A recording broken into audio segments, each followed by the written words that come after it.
যতক্ষণ অব্দি সিইও দেখা না করবেন, যতক্ষণ অব্দি সাধারণ মানুষের হয়রানি কেন হচ্ছে এবং হয়রানি কবে শেষ হবে এই প্রশ্নের উত্তর না পাবো, আমাদের এখানে থাকতেই হবে। আজকে যদি সিইও দেখা করেন কি কি দাবি? আমাদের কথা খুব স্পষ্ট, 2002 থেকে 2025 যাদের ম্যাপিং হয়ে গিয়েছে তাদের নাম পাকা তালিকায় তুলে দিতে হবে। যারা বিচারাধীন রয়েছেন তারা কেন বিচারাধীন রয়েছেন সেই কারণ ব্যাখ্যা করে অনলাইনে অফলাইনে মানুষকে জানাতে হবে, নাহলে মানুষ বুঝতে পারছেন না যে তারা কি ভুল করলো। আর 3 নম্বর হচ্ছে, একজন মানুষের নামও বিচারাধীন অবস্থায় রেখে ভোট ঘোষণা করা যাবে না। বড় বড় হোর্ডিং দেওয়া আছে ইয়েস স্যার বলে, তাহলে কেন বিধানসভা কেন্দ্রে ইয়েস স্যার বলে হোর্ডিং দিয়েছেন আমরা জানি না। মুখ্যমন্ত্রী যদি বুঝতেন হয়রানি, তাহলে নভেম্বরে এই মামলাটা করা উচিত ছিল, কারণ মোস্তারি বানু সিপিআইএম এর তিনি কিন্তু নভেম্বর মাসে এই মামলা করেছিলেন। তাহলে মুখ্যমন্ত্রী সব প্রসেস শেষ হয়ে যাওয়ার পর লোক দেখাতে ফেব্রুয়ারি মাসে মামলা করতে গেলেন কেন? আমাদের কথা হচ্ছে এটাই যে লোক দেখিয়ে কাজ করায় কোনো লাভ হবে না। বামপন্থীরা এই অসহায় মানুষের পাশে আছে, তারাই থাকবে। সেখানে গিয়ে তিনি নিজে লড়াই করলেন, সেটা কি শুধু লোক দেখানো এবং নিজের যেহেতু সামনে বিধানসভা নির্বাচন আসছে শুধুমাত্র মিডিয়ায় এটা দেখানো যে তৃণমূল লড়ছে? পশ্চিমবাংলার সরকার এসআইআর বিরোধী কোনো প্রস্তাব বিধানসভায় পাশ করতে পারলো না কেন? কেরালা বিধানসভা তো করেছে এসআইআর বিরোধী প্রস্তাব, পশ্চিমবঙ্গ সরকার কেন করতে পারলো না? কারণ তৃণমূল বিজেপির বিরুদ্ধে এতখানি ফরওয়ার্ড স্টেপে খেলতে পারবে না, ওদের পা কাঁপবে। সেই জন্যই লাল ঝান্ডাকে লাগছে এসআইআর বিরোধী লড়াইটা পশ্চিমবাংলায় করার জন্য।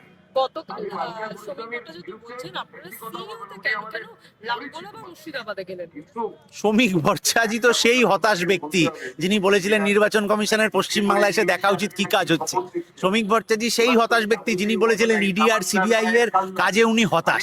ফলে উনি কেন এখানে বসে না থেকে দিল্লিতে গিয়ে বিজেপির নেতাদের গিয়ে বলছেন না যে ইডি সিবিআই এর তদন্তটা ভালো করে হোক? সেটা ওনার বলা উচিত। বাকি বামপন্থীরা কি লড়াই করবে সেটা কিন্তু মানুষ ঠিক করে দেবেন, অন্য কেউ ঠিক করে দেবেন।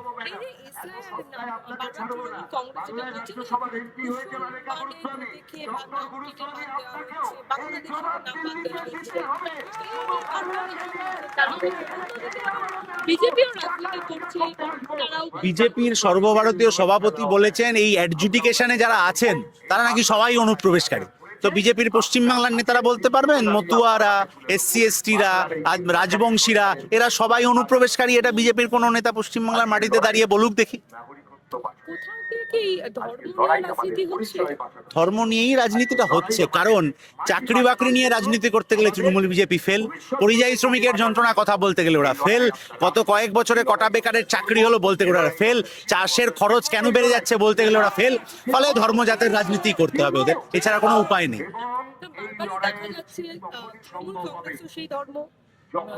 আরএসএস শিখিয়ে দিয়েছে তো, তৃণমূল এবং বিজেপি দুজনেই আরএসএস এর কথা অনুযায়ী চলছে। তাহলে তৃণমূল হঠাৎ মন্দির মসজিদে রাজনীতি করতে গেল কেন? বাম আমলের শেষ দিকে যখন তৃণমূল বিরোধী দল, তৃণমূল বলতো বামেদের টার্গেট করে এত হাজার কারখানা বন্ধ হয়েছে, আর বামেরা বলতো যে এত কারখানা আমরা খুলেছি। ফলে তখনও ন্যারেটিভটা ছিল কারখানা হবে কি হবে না, এখন ন্যারেটিভটা হয়ে গেছে মন্দির হবে না মসজিদ হবে। ফলে কোন অংশের পশ্চিমবাংলা কেমন চলেছে এ তো মানুষ নিজেই বুঝতে পারছে।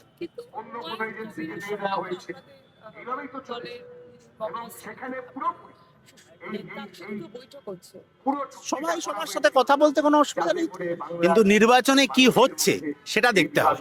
কেউ কারুর সাথে কথা বলতে চেয়েছেন, আমরা সবার সাথে কথা বলতে পারি, কোনো অসুবিধা নেই। যে মানুষ গত নির্বাচনে অন্য কোনো একটা ভাবনা থেকে অন্য রাজনৈতিক দলকে ভোট দিয়েছিলেন, তিনি এই নির্বাচনে আমাদের সাথে কথা বলতে চাইলে আমরা বলছি, কোনো অসুবিধা নেই। কিন্তু নির্বাচনী জোট কি হবে সেটা যখন প্রেস কনফারেন্সে ঘোষণা হবে তখনই আপনি দেখে নেবেন।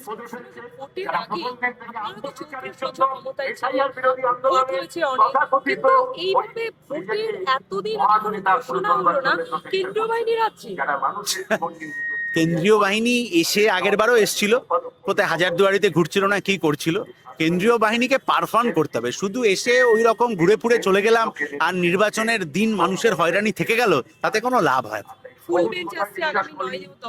খুব ভালো, সাধারণ মানুষের হয়রানি কিভাবে মিটবে সেই প্রশ্নের উত্তর কিন্তু ফুল বেঞ্চকে দিয়ে যেতে হবে, কারণ মানুষকে বাদ দিয়ে কোনো প্রক্রিয়া চলতে পারে না।